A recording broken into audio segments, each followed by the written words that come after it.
تنہا رہنا آسان نہیں ہے۔ تنہائی انسان کے دماغ کو دیمک کی طرح کھا جاتی ہے۔ میرے ساتھ بھی یہی ہو رہا ہے۔ میں تنہا رہ رہ کر ذہنی مریض بن رہا ہوں۔ کوئی چیز یاد نہیں رہتی۔ کوئی چیز اگر کہیں رکھ دوں تو بھول جاتا ہوں۔ سارا دن عجیب عجیب خیال آتے ہیں۔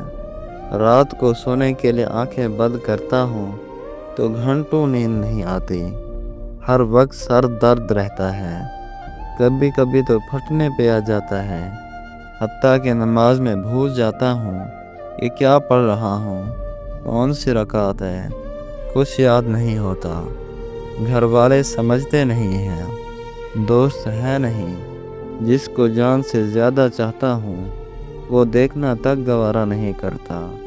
اس کو میری موجودگی نقصان لگتی ہے۔ جاؤں تو کہاں جاؤں؟ کہاں؟ سچ بتاؤں تو قسم سے مجھے پتہ ہی نہیں کہ میں چاہتا کیا ہوں، میری خوشی کیا ہے۔ مجھے اس زندگی سے موت بہتر لگ رہی ہے۔